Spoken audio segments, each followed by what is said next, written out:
por la presentación. Quiero agradecer al doctor Diego Aponte por invitarme a esta importante convención y a la doctora María Teresa por la organización de este gran evento.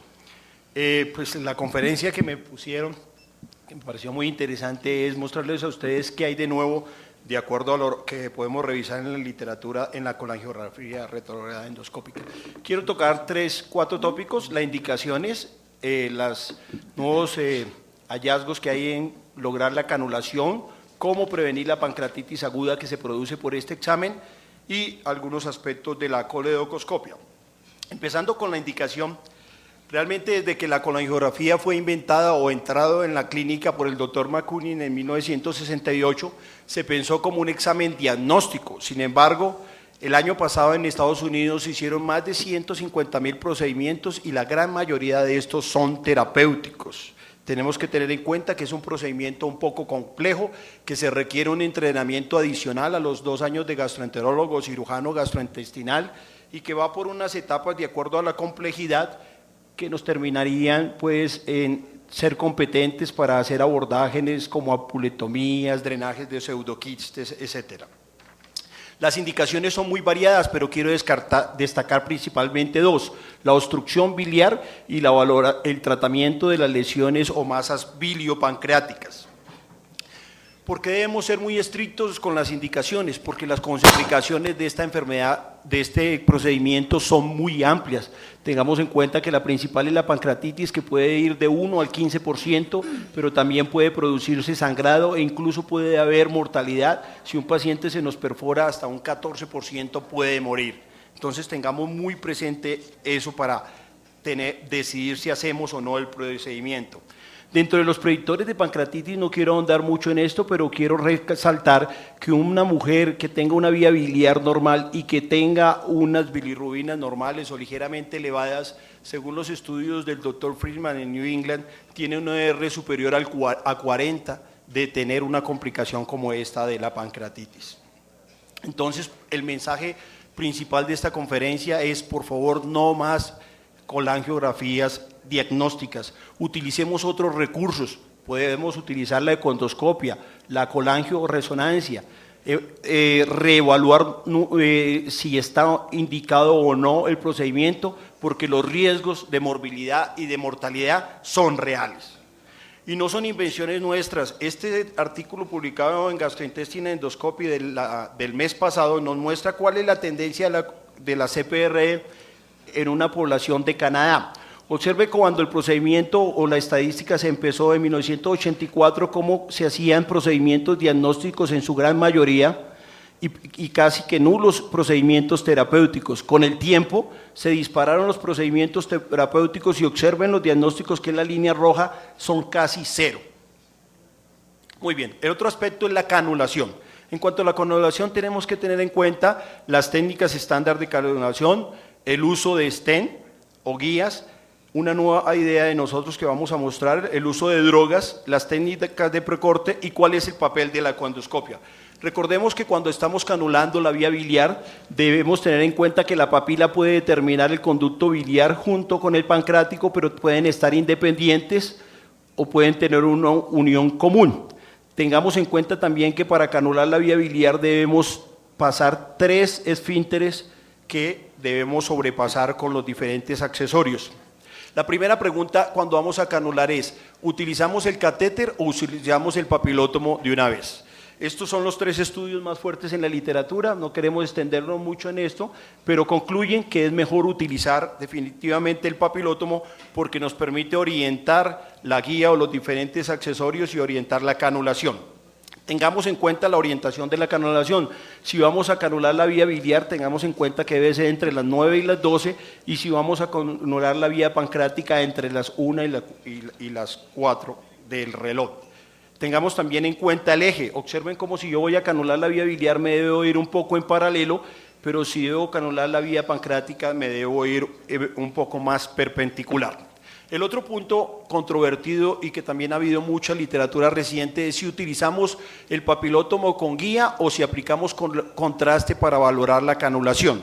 ¿Qué hay de evidencia en esto? Este artículo de los italianos del 2009, un metaanálisis, nos muestra cómo definitivamente la canulación con guía se debe realizar porque tiene menos riesgo de pancreatitis y más éxito de canulación. Este artículo de un grupo chino que reúne más de 750 pacientes nos muestra también que le va mejor al paciente cuando se canula con la guía que cuando se canula con el medio de contraste, con un OR significativo. Y para rematar este artículo de Endoscopy que nos muestra un metaanálisis de todos los artículos publicados a la fecha sobre el riesgo de pancreatitis con la canulación con guía o con contraste, y nos muestra que la canulación con guía no solo previene la pancreatitis leve, sino la pancreatitis severa con un OR significativo. Se reúnen más de 1.650 pacientes en cada brazo. Por lo tanto, la conclusión es que la canulación de la vía biliar debe ser con guía y no con medio contraste, donde se hace en algunos lugares. Nosotros consideramos que la papila es como una caja fuerte que deberíamos tener la clave o la llave para poderla canular, dado que cuando la vamos a canular usualmente está cerrada. Sería ideal poderle aplicar una sustancia la cual nos permita que la papila se nos abra, y con base en que tenemos un orificio más grande y la orientación que hemos indicado podamos hacer una canulación más sencilla. Por eso propusimos este protocolo que presentamos este año en el AGA, que presentó magistralmente el doctor Víctor Arbeláez, con el fundamento de que entre más intentos de canulación tengo yo, más riesgo hay de pancreatitis aguda. Y entre más manipulo la papila o más tiempo estoy canulándola, más riesgo tengo de pancreatitis aguda. Sabemos que el sildenafil, una sustancia utilizada en la disfunción eréctil, también se utiliza en la hipertensión pulmonar porque es un dador de óxido nítrico al relajar el músculo liso. Y como en el esfínter tenemos, como les había comentado, un complejo esfinteriano que podría ser relajado por esta droga, intentamos el uso de ella en 20 pacientes y lo comparamos con 20 pacientes a los cuales no lo utilizamos. Encontramos hallazgos muy interesantes. En los que utilizamos el sildenafil se presentaron 3 intentos de canulación versus 6 en el que no se usó, y el tiempo de canulación en promedio de nuestro grupo que se utilizó el sildenafil fue de 5 minutos versus 11 en el que no se utilizó.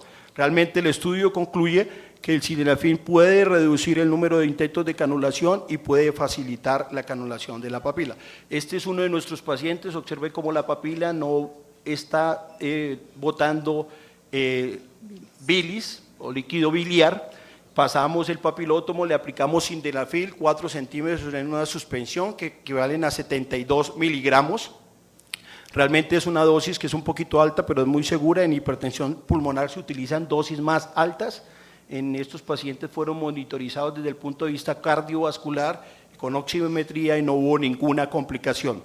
Una vez aplicamos el sildenafil, esperamos en promedio en un rango de 1 a 3 minutos para ver si la papila se abre, y como van a ver, la papila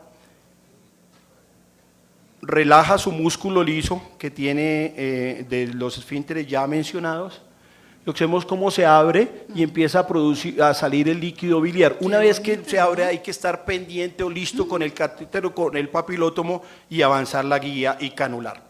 Pero ¿qué hacer si todo falla cuando vamos a hacer la canulación de la papila? Otras opciones son utilizar una guía en páncreas que tiene el fundamento de que cuando utilizamos la guía en el páncreas, que se nos fue al páncreas, la podemos dejar ahí, bloquear el conducto pancreático e intentar con otra guía canular la vía biliar y opacificar.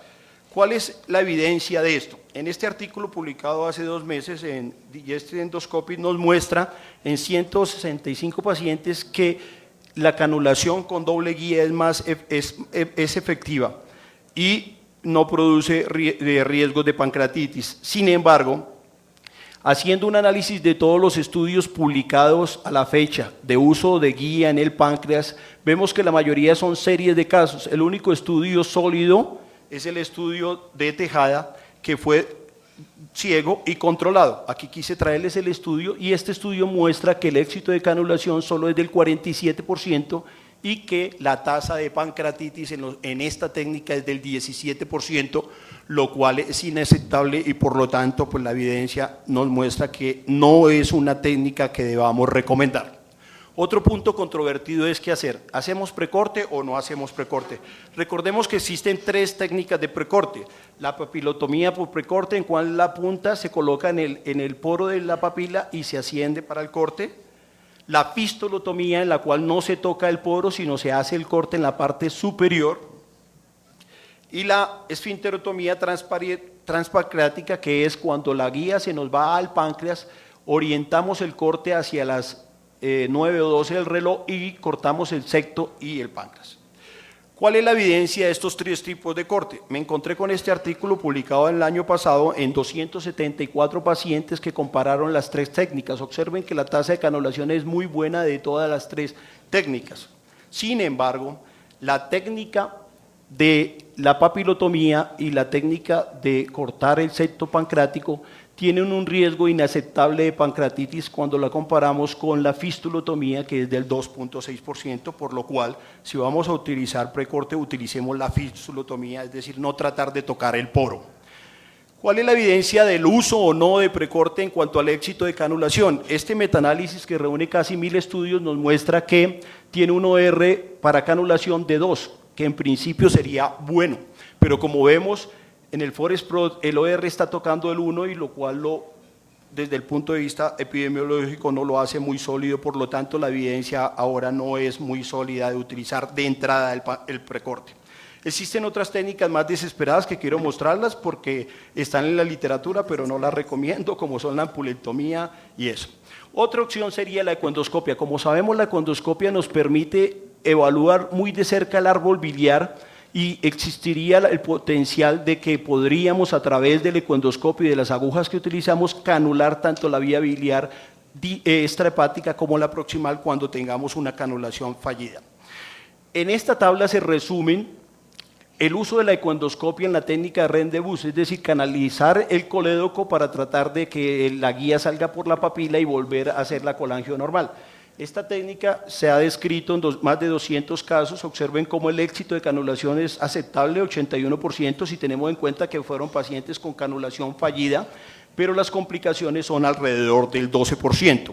Cuando hacemos el drenaje de la vía biliar, ya sea por el colédoco o el hígado, estos estudios publicados nos muestran una tasa de éxito similar, pero una tasa de complicaciones muy alta, alrededor de 20%. Estos son más o menos los estudios. Bueno, esto no es presentable. Pues en nuestra unidad hemos tenido oportunidad de realizar esta técnica. Observen, este es un paciente que tiene el colédoco dilatado, esta es la masa, esta es la porta estrellándose con la masa, lo cual lo hace en principio irresecable.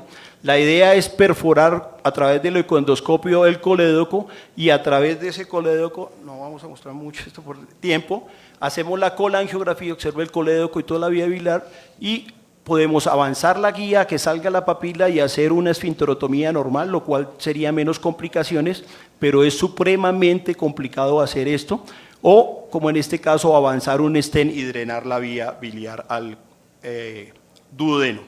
En este otro paciente que tenía una obstrucción completa del bulbo por una masa del páncreas, hicimos lo mismo con el ecoendoscopio, pero lo que hicimos fue identificar la vía biliar intrahepática, bueno, canularla y opacificarla. Esto es vía biliar intrahepática, es la rama izquierda totalmente dilatada. A través de esta rama izquierda dilatamos el tracto y colocamos un stent y drenamos al estómago. Muy bien, ¿qué hay de nuevo para prevenir la pancreatitis aguda? Creo que en este punto es donde más se ha avanzado y quiero pasar rápidamente los estudios por el tiempo. ¿Qué evidencia hay sobre el uso del stent pancreático para prevenir la pancreatitis? Este estudio, publicado este año, nos reúne los 40 estudios que reúnen 1.542 pacientes sobre la evidencia de uso o no del stent para prevenir tanto pancreatitis leve a moderada o severa, y nos muestra que definitivamente sí es útil colocar un stent en estos pacientes. O sea, toda paciente joven o que haya sido muy manipulada la vía biliar y que la guía se nos vaya al páncreas, deberíamos aprovechar y dejarle un stent. Sin embargo, la técnica no es muy fácil. ¿Qué otras medidas hay para prevenir la pancreatitis? El mes pasado salió en Pharmacology este metaanálisis, el cual reúne todos los estudios que se han hecho con indometacina y demuestran que la indometacina colocada rectalmente antes de la CPR, durante o posterior al es efectiva en prevenir la pancreatitis y es una recomendación aceptable. Sin embargo, en el mismo número de la revista se hace un metaanálisis de todas las drogas que se han utilizado para prevenir la pancreatitis y este metaanálisis muestra que la droga que mejor eficiencia tiene es la epinefrina aplicada tópicamente al paciente porque tiene un NNT de 15, es decir, que debemos tratar 15 pacientes para prevenir una pancreatitis y como ven es superior al de los AINES o la indometacina y muy superior a los otros medicamentos que no se recomiendan actualmente. Este metaanálisis concluye que podríamos combinar estos dos medicamentos diferentes porque tienen mecanismos de acción diferentes y podrían beneficiar al paciente. Finalmente, hay veces que la colangiografía no nos puede demostrar más allá de lo que nosotros podemos ver y debemos probablemente hacer coledocoscopia. Con el advenimiento de accesorios que se permiten esta coledocoscopia más fácil, como mostró el doctor Landaeta ayer, podemos ver o aclarar pacientes que tienen estenosis del colédoco, que tienen cálculos difíciles y que podemos hacer litotripsia directa, ya sea mecánica o por láser, y podemos evaluar la enfermedad pancreática. Este es uno de nuestros pacientes que tuvimos recientemente, tenía varias colangiografías realizadas en otra institución y no se le había aclarado el síndrome obstructivo, decidí hacerle una ecoendoscopia, la cual muestra, este es hígado, la vía biliar intrahepática llena de estas lesiones isoecoicas que no dejaban sombra acústica. Al principio pensé que era una masa, pero cuando movía el paciente las lesiones se movían, lo cual me sugería moco. Le hice nuevamente colangiografía y lo que vemos es gran cantidad de moco saliendo por la vía biliar. Por lo tanto, decidimos hacer una coledocoscopia con Spyglass y vemos dentro del colédoco la abundante moco que hay dentro de la vía biliar y múltiples papilas en la pared, las cuales biopsiamos y nos reportaron una neoplasia mucinosa papilar intraductal, no de la vía pancreática, que es lo que frecuentemente vemos, sino de la vía biliar, que es una enfermedad supremamente rara, y creo que este es el primer caso descrito en nuestro medio. Entonces, ¿qué podemos concluir de nuestra presentación? Por favor, no más colangiografías diagnósticas, obviamente habrá algunas excepciones. Si vamos a canular, siempre utilicemos la guía y si vamos a utilizar precorte, utilicémoslo tempranamente y hagámosle una fistulotomía. Drogas probablemente podría ser un campo de investigación, pero es algo experimental. Considero que la ecoendoscopia como método de canulación alternativa en el CPR también es en el campo experimental porque hasta ahora tiene un porcentaje de complicaciones inaceptable. Para prevenir pancreatitis aguda, la principal medida es no hacer una CPR no indicada, pero si el paciente definitivamente hay que hacerla, probablemente la medida que más funciona es colocarle en la papila, como colocamos ahora el Viagra, adrenalina, y podemos combinar con un AINE, y utilizar otros métodos actuales como la colangioscopia para evaluar estenosis o lesiones complejas. Muchísimas gracias.